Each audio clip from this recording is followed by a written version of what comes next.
Assalamualaikum warahmatullahi wabarakatuh. Salam sejahtera untuk kita semua. Ketemu lagi di podcast Tahu Pemilu KPU Kota Pontianak. Hari ini kita kedatangan tamu yang spesial, yaitu beliau juga salah satu anggota KPU Kota Pontianak, Bapak Abdul Haris. Saya enaknya manggil Bang Abdul Haris. Ya. Siap, silakan Bang Angga. Ya. Materi kita hari ini terkait tentang sosialisasi dan partisipasi masyarakat. Oke Bang Haris, ada cetak biru blueprint dari KPU RI ya, ada terkait tentang divisi Abang ini khususnya. Itu saya catat ada empat item. Yang pertama itu terkait strategi sosialisasi, yang kedua itu pendidikan pemilih, yang ketiga itu partisipasi masyarakat, yang keempat itu penata kelola media informasi KPU.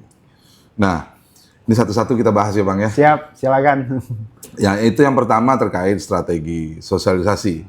Karena kan seperti yang kita ketahui bahwa pelaksanaan pemilu kemarin, baik itu dari pemilihan umum 2024 kemarin maupun pilkada itu berjalan aman, lancar, dan damai ya Bang. Nah itu bagaimana pelaksanaan pemilu itu dalam konteks partisipasi pemilih itu terkait strategi sosialisasinya. Bagaimana Bang mungkin bisa menjelaskan Ya sedikit, kalau kita evaluasi dari proses penyelenggaraan pemilu maupun pilkada tahun 2024 yang telah berlalu khususnya di Kota Pontianak, ya tentu saya sebagai bagian dari yang tidak terpisahkan dari keluarga besar KPU Kota Pontianak tentu mengucapkan dan terima kasih kemudian apresiasi yang setinggi-tingginya kepada masyarakat Kota Pontianak sebagai ibu kota provinsi Kalimantan Barat dengan jumlah daftar pemilih terbesar di Kalimantan Barat.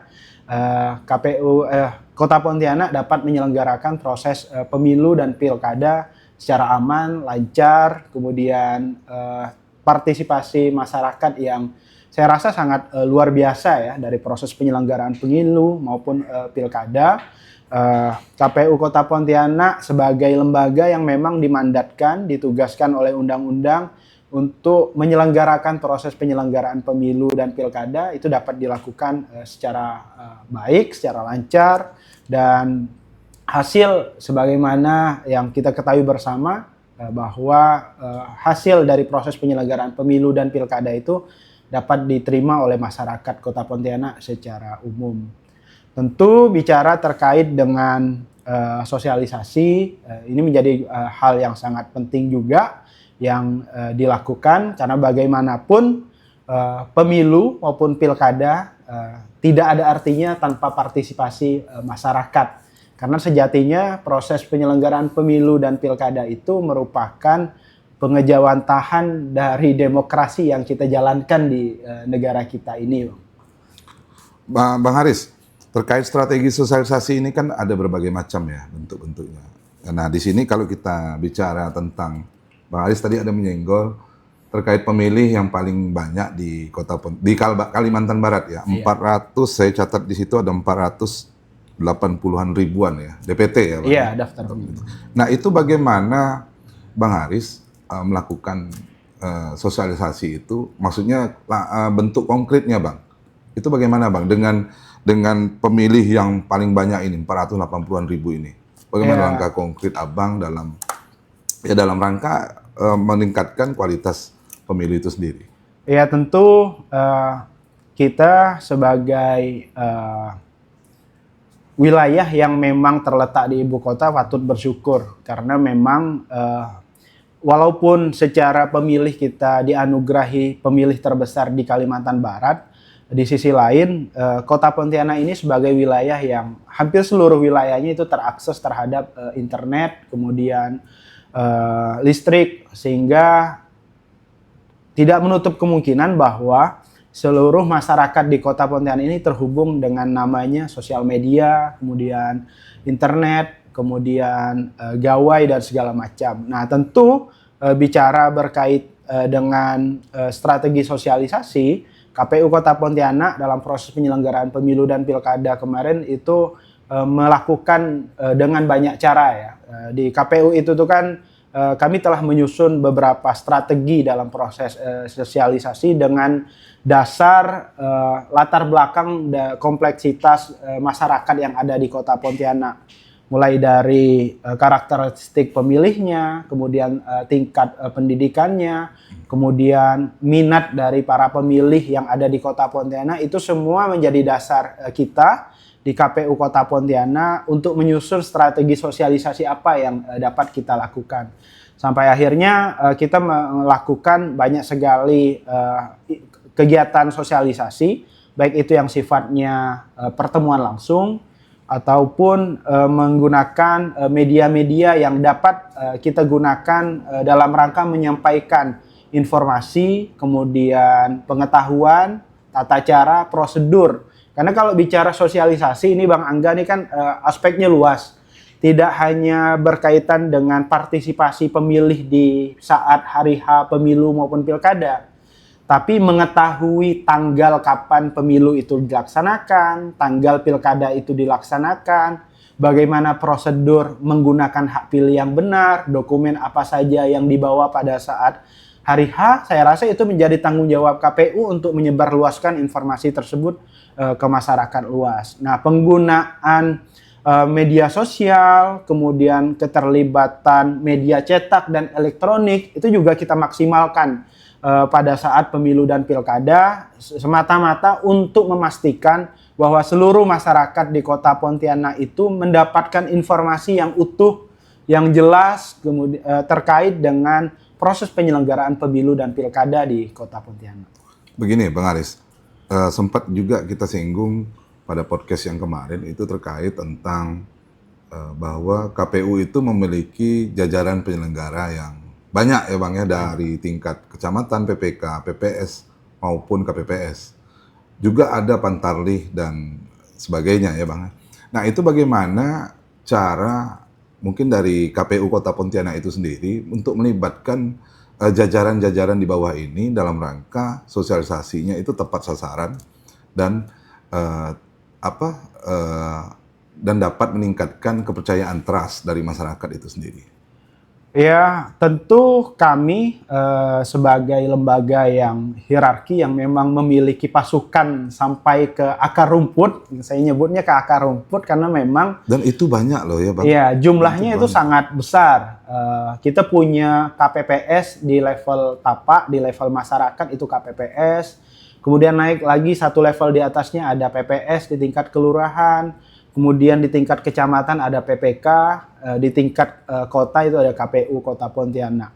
Nah, berkaitan dengan sosialisasi, sebenarnya berkaitan dengan sosialisasi pemilu dan pilkada, semua yang menjadi instrumen penting dari proses penyelenggaraan pemilu, atau saya sebutnya itu jajaran, sampai ke level KPPS itu adalah ujung tombak yang memiliki kewajiban tidak hanya menyelenggarakan proses pemilu dan pilkada sebagai panitia, tapi juga menyebar luaskan informasi, mensosialisasikan hal-hal yang berkaitan dengan pemilu dan pilkada. Begitu juga Pantarlih.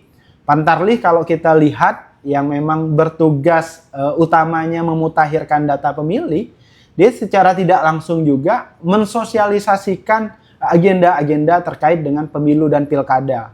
Kalau kita lihat hampir seluruh rumah di Kota Pontianak itu ditempeli yang namanya stiker hasil coklit, yang di stikernya itu ada informasi berkaitan dengan pemilih di rumah tersebut, kemudian tanggal kapan dilaksanakan pemilu dan pilkada. Nah, itu semua bertugas untuk mensosialisasikan hal-hal penting berkaitan dengan pemilu dan pilkada. Bagaimana dengan ini Bang? Pendidikan pemilihnya Bang. Kalau erat kaitannya, kalau kita bicara terkait sosialisasi kan Abang tadi juga menyebutkan ada segmen-segmen ya.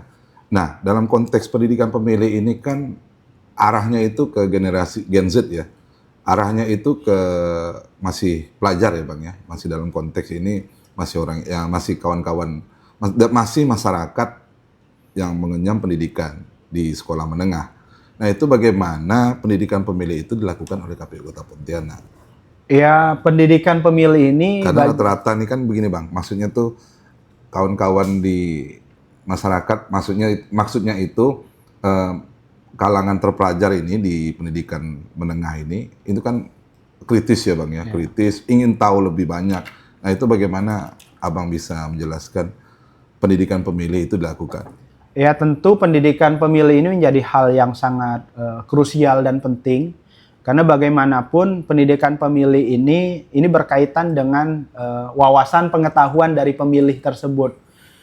KPU Kota Pontianak sebenarnya menargetkan bahwa pendidikan pemilih ini tidak hanya terbatas terhadap satu kelompok, tapi kepada seluruh kelompok yang ada di Kota Pontianak. Memang benar bahwa pemilih Kota Pontianak itu di pemilu maupun pilkada tahun 2024 kemarin didominasi oleh Gen Z dan milenial. Sehingga tantangannya adalah bagaimana pendidikan pemilih ini difokuskan kepada teman-teman pemilih yang baru di tahun 2024 ini akan menggunakan hak pilihnya. Makanya dalam strategi pendidikan pemilih yang dilakukan KPU Kota Pontianak itu ada beberapa varian yang dilakukan, seperti pendidikan pemilih dengan mengumpulkan para pemilih dari Gen Z, kemudian para pelajar. Artinya ada keterlibatan dari pihak sekolah juga di situ? Ada. Kita di pemilu dan pilkada kemarin itu melibatkan pihak sekolah karena memang banyak pemilih pemula Gen Z itu tuh saat ini sedang pada saat pemilu 2024 kemarin itu duduk di bangku SMA. Sehingga target sasaran pendidikan pemilihnya itu dilakukan di sekolah. Nah, para pemilih pemula Gen Z ini nih kan mayoritas pemilu 2024 maupun pilkada 2024 ini kan ajang penggunaan hak pilih pertama yang dilakukan dia. Makanya pendidikan pemilih ini kenapa perlu dilakukan ke sekolah, ke Gen Z, ke milenial, agar mereka tahu bahwa pengalaman pertama dia menggunakan hak pilihnya ini dia tahu apa saja yang harus dia bawa pada saat di TPS, kemudian bagaimana dia menggunakan hak pilihnya dengan cara dicoblos, gitu kan. Kemudian dilakukan dicoblos di bilik suara, kemudian hal-hal yang tidak diperbolehkan dibawa ke dalam TPS, ke bilik suara, ini penting disampaikan kepada para pemilih, baik itu pemilih pemula, Gen Z, milenial, maupun yang baby boomer, yang memang secara usia dia sudah masuk kategori usia lanjut. Nah, proses penyelenggaraan pemilu kita ini kan mengalami banyak fase perubahan. Kalau dulu mungkin ada yang contreng gitu kan. Nah, kemudian ada yang menggunakan coblos. Nah, pendidikan pemilih ini sebagai penegasan kepada para pemilih bahwa di pemilu dan pilkada 2024 kemarin itu dalam menggunakan hak pilihnya menggunakan mekanisme coblos. Nah, itu kita juga sudah lakukan, Bang Angga. Dan tentu pendidikan pemilih ini KPU sadar waktu, kemudian tenaga, keadaan tidak menjangkau seluruh daftar pemilih yang ada di Kota Pontianak, tapi semaksimal mungkin KPU Kota Pontianak sudah melakukan pendidikan pemilih itu kepada beberapa kategori segmen pemilih yang ada di Kota Pontianak. Terkait selain sekolah ya Bang ya, jadi juga tadi disinggung ada pertemuan sosialisasi dengan menggunakan tatap muka. Itu metodenya seperti apa Bang, tatap muka itu? Ya. Saya ingat itu ada nonton timnas itu kemarin, nonton bareng itu mungkin, apakah itu salah satu termasuk strategi sosialisasi atau bagaimana itu Bang? Ya tentu kan kalau bicara sosialisasi kepada masyarakat yang majemuk ini ya, yang plural di Kota Pontianak ini kan berbagai macam pendekatan KPU Kota Pontianak sudah lakukan.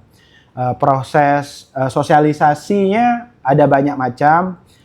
Sosialisasi tatap mukanya ada yang bentuknya nonton bareng timnas, kemudian ada sosialisasi yang melibatkan tokoh masyarakat di wilayah kelurahan, kemudian ada sosialisasi yang bentuknya gebiar. Kita kumpulkan masyarakat dari level kelurahan malah. Kalau di pilkada kemarin itu KPU Kota Pontianak itu punya program sosialisasi yang namanya gebiar penyelenggaraan pemilihan wali kota dan wakil wali kota Pontianak tahun 2024, yang mana setiap kelurahan yang ada di Kota Pontianak ini kita kasih kesempatan untuk melakukan gebiar. Ada yang menggunakan metode jalan sehat, senam sehat, dan bentuk kegiatan lain dengan harapan semakin banyak nih masyarakat di level kelurahan, di level RW, di level RT itu tahu kapan pilkada, kapan pemilu, kemudian nanti pada saat hari H dia datang, kemudian menggunakan hak pilihnya dengan benar, kemudian menerima hasil dari proses pemilu dan pilkada. Nah itu kalau kita lihat dari penjelasan Bang Haris ini kan itu setelah kita bisa menceritakan sosialisasi ini kan pasca pemilihan setelah itu. Nah maksudnya gini Bang, konteksnya itu kan sebelum pemilihan sosialisasinya seperti ini. Nah bagaimana kalau setelah pemilihan, tidak ada pemilihan ini, misalnya di 2025, 2026 ini, bagaimana KPU melakukan kegiatan pendidikan pemilih itu Bang? Atau memang tidak ada lagi di 2025, 2026 ini? Oh tidak, KPU itu salah satu mandat dari undang-undang itu memang melakukan pendidikan politik kepada seluruh masyarakat Indonesia khususnya. Kita kan sadar nih bahwa dalam kehidupan berbangsa dan bernegara ini tidak ada satupun kebijakan yang menyangkut hidup masyarakat Indonesia ini tidak diambil melalui mekanisme kebijakan politik. Mau dia sekolah, pendidikan, mau dia ekonomi, mau masyarakat, mau bantuan sosial, apalagi kebijakan-kebijakan besar yang diambil oleh pemimpin daerah ataupun pemimpin nasional itu tidak terlepas dari kebijakan politik. Sehingga sudah menjadi kewajiban masyarakat Indonesia itu memiliki wawasan pengetahuan terkait dengan politik. Makanya KPU itu diberikan tugas dan mandat melakukan pendidikan politik kepada masyarakat itu tidak hanya pada saat pemilu dan pilkada aja Bang Aga. Tapi setelah pemilu dan pilkada pun KPU memiliki tanggung jawab untuk melakukan pendidikan politik kepada masyarakat. Konkretnya gimana Bang? Ya bentuknya ada banyak macam ya pendidikan politik yang dilakukan oleh KPU ya. Ada yang bentuknya sosialisasi seperti pada saat tahapan, ada juga edukasi melalui media sosial. Kita kan target sasaran kita ini nih kan masyarakat secara luas. Di sisi lain, di luar tahapan pemilu dan pilkada, jajaran kita di level kecamatan dan kelurahan itu kan udah tidak ada lagi. Ya. Karena dia dibentuknya pada saat akan menyelenggarakan pemilu dan pilkada. Sehingga penggunaan teknologi informasi, kemudian penggunaan media sosial, itu menjadi instrumen yang sangat penting dan efektif yang dilakukan oleh KPU untuk melakukan pendidikan politik. Makanya kalau dilihat nih beberapa media sosial KPU, baik itu Facebook, Instagram, TikTok, YouTube, itu tuh digunakan untuk melakukan pendidikan politik kepada masyarakat luas.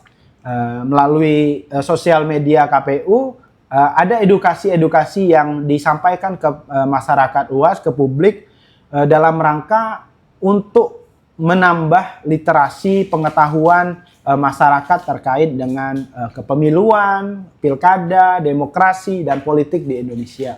Artinya masyarakat, khususnya Kota Pontianak ini, dapat juga berperan aktif ya Bang ya, keterkaitan dengan channel-channel di media sosial KPU tadi. Oh iya, kualitas dari pemimpin daerah maupun nasional itu tuh kan bisa dikontrol, bisa baik atau tidak, itu tergantung dari partisipasi publiknya.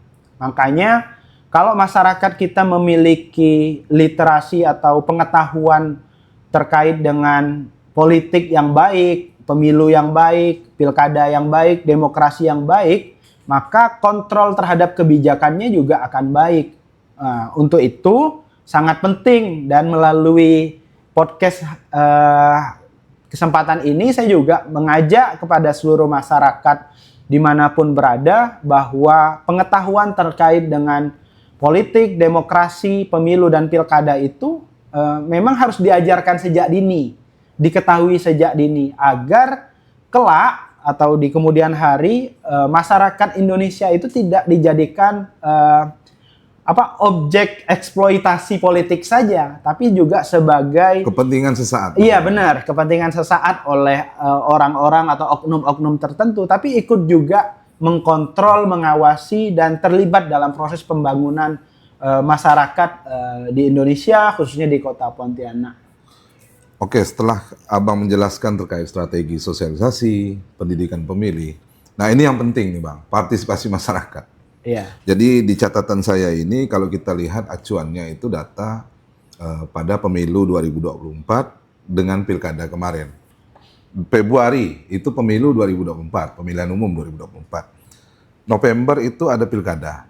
Nah, partisipasi masyarakat saya lihat turun ya Bang ya? Iya. Turun. Nah, mungkin Abang bisa menceritakan bagaimana, ada faktor apa saja nih yang bisa menyebabkan turun ini? Apakah sosialisasinya mungkin kurang efektif atau ada faktor yang lain atau bagaimana Bang menurut Abang? Ya, kalau kita lihat berdasarkan data partisipasi yang ada, kalau di pemilu tahun 2024 itu tuh kan partisipasi pemilih di Kota Pontianak itu 81, sekian persen, 82%. Sedangkan di pilkada kemarin itu 53, sekian persen, atau kita bisa bulatkan menjadi 54%. Ada penurunan yang saya rasa 20-an%. Iya, cukup signifikan, cukup signifikan berkaitan dengan partisipasi pemilih pada saat pemilu dan pilkada. Saya rasa banyak faktor dan variabel yang mempengaruhi tingkat partisipasi di pemilu dan pilkada kemarin. Tapi kalau kita lihat trennya, ternyata penurunan partisipasi dari pemilu dan pilkada ini kan tidak hanya terjadi di Kota Pontianak. Hampir mayoritas daerah di Indonesia itu mengalami signifikasi penurunan angka partisipasi.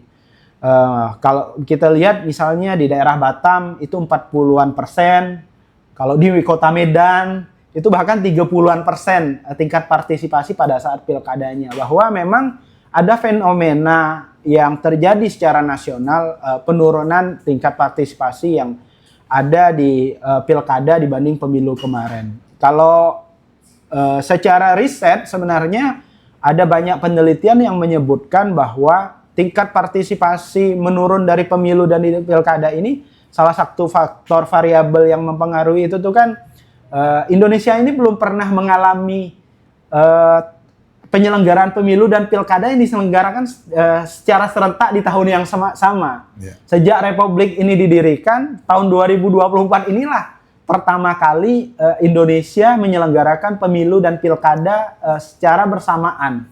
Dan itu mempengaruhi terhadap kejenuhan dari pemilih, kemudian masa kampanye yang singkat, kemudian irisan tahapan antara pemilu dan pilkada, itu menjadi faktor-faktor variabel yang mempengaruhi tingkat partisipasi pilkada itu mengalami penurunan dibanding pemilu tahun 2024 ya. Kalau kita lihat data-data sebelumnya pun pilkada yang diselenggarakan tidak serentak di tahun yang sama, itu jumlah partisipasinya akan lebih kecil dibanding pemilunya. Dan itu terjadi di pemilu dan pilkada di penyelenggaraan sebelum-sebelumnya. Artinya sosialisasi sudah dilakukan? Sudah. Ketika partisipasi ini turun secara signifikan, ada faktor-faktor lain rupanya ya Pak? Ya tentu bicara faktor ini kan banyak hal. Saya cerita sedikit Bang, ini ada pengalaman pribadi pada hari H kemarin. Itu ibu mertua saya itu kan kakinya sakit ya. Yeah. Nah ketika pada hari H, ketika kami akan melakukan pencoblosan di pilkada itu ibu mertua saya itu mengeluhnya itu terkait lokasi TPS. Yeah. Yang jangkauannya itu kalau istilah di Pontianak ini ada 3 gang gitu Bang, jaraknya. Yeah. Nah jadi karena ketika jaraknya ini agak terlalu jauh bagi orang tua ya, Nah akhirnya ibu saya ini ya udahlah, karena jaraknya jauh, malas juga, hari juga pada saat hari H itu ingat saya cuacanya hujannya itu hujan gerimis ya. Jadi akhirnya ibu mertua saya itu nggak memilih dia. Ya, nah memang, itu bagaimana? Apakah itu faktornya juga? Ya kalau kita lihat secara ketentuan kan memang di pilkada kemarin kita memiliki TPS yang jumlahnya lebih kecil dibanding pemilu. Kalau pemilu kita punya 2.110 TPS, di pilkada kita hanya punya 904 TPS. Jadi pengurangan jumlah TPS ini disebabkan oleh ada aturan yang memang memandatkan KPU untuk melakukan pemadatan pemilih yang di pemilu. Regrouping ya? Iya, regrouping yang di pemilu kemarin 1 TPS maksimal 300 pemilih, sedangkan di pilkada 600 pemilih di 1 TPS, sehingga menyebabkan ada penggabungan beberapa TPS di pemilu menjadi 1 TPS.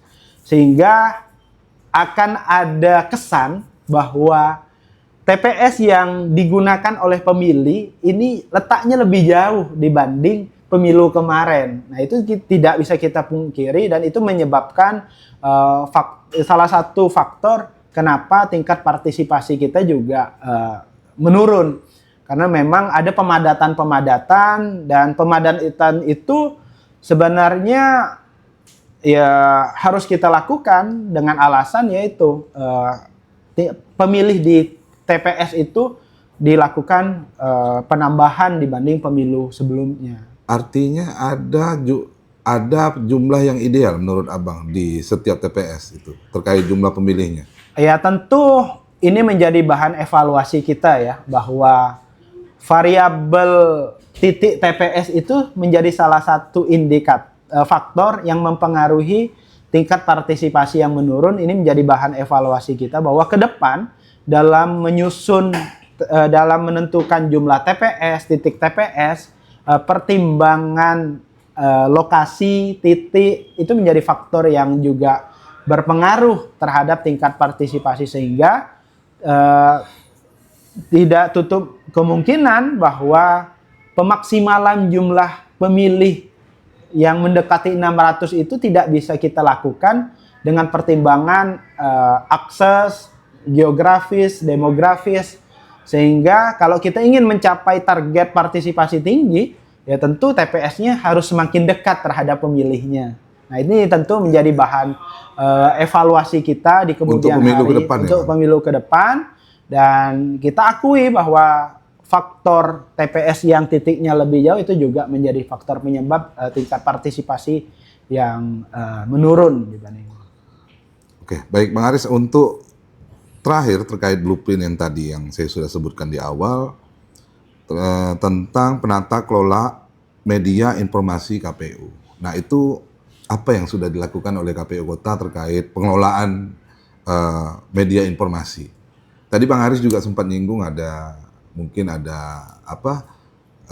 channel-channel KPU Kota Pontianak yang bisa dihubungi oleh masyarakat terkait mungkin ada masukan, saran, kritik. Nah, itu apa yang sudah dilakukan, Bang? Ya, tentu KPU ya sebagai lembaga yang memang dimandatkan untuk melayani pemilih dan peserta pemilu bersifat terbuka terhadap segala kritik, saran, dan masukan dalam rangka menyelenggarakan tugas-tugas KPU secara kelembagaan.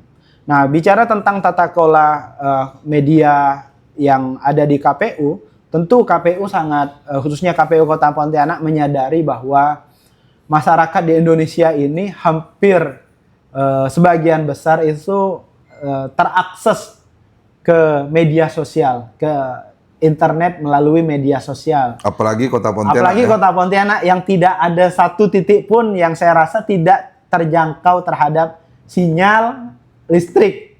Sehingga media sosial ini menjadi instrumen paling penting untuk menyampaikan informasi ke khalayak lebih luas di Kota Pontianak. Nah, dalam rangka tata kelola media yang dilakukan oleh KPU untuk melayani pemilih dan peserta pemilu, KPU Kota Pontianak juga terbuka terhadap fenomena zaman, fenomena media, fenomena viral gitu di media sosial, bahwa KPU memiliki akun Facebook, YouTube, kemudian Instagram, TikTok, X, WhatsApp, WhatsApp juga KPU Kota Pontianak punya.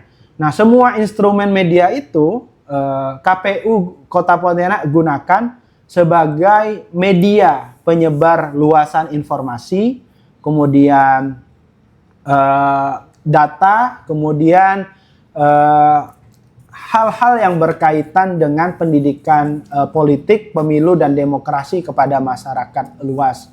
Sehingga saya berharap bahwa hadirnya media sosial yang dimiliki KPU Kota Pontianak ini juga dapat ditangkap oleh para teman pemilih dimanapun berada sebagai media yang untuk menghubungkan antara masyarakat dan KPU. KPU Kota Pontianak juga terbuka untuk para masyarakat dimanapun berada yang ingin melakukan penelitian, kemudian menulis tugas akhir kuliah, apakah itu skripsi, disertasi, ataupun penelitian yang butuh informasi ataupun data terkait dengan pemilu, pilkada, dan demokrasi yang ada di Kota Pontianak. KPU Kota Pontianak sangat terbuka, dan selama ini KPU Kota Pontianak itu konsisten, Bang, menyelenggarakan pelayanan pemberian informasi kepada masyarakat secara luas, baik itu akan digunakan untuk penelitian, riset, atau hal-hal lain yang memang memerlukan data-data terkait dengan pemilu dan pilkada di Kota Pontianak. Jadi kalau memerlukan daftar pemilih, memerlukan informasi berkaitan dengan pemilu dan pilkada yang ada di Kota Pontianak, data yang paling baik itu ada di KPU Kota Pontianak. Oke. Demikian podcast kita hari ini. Sampai ketemu di podcast-podcast Tahu Pemilu KPU Kota Pontianak selanjutnya. Quotes hari ini, negara demokratis tidak pernah ada satu suara yang terlalu kecil untuk didengar. Karena setiap suara memiliki arti yang sama. Mahatma Gandhi. Salam pemilih, salam demokrasi, salam KPU melayani.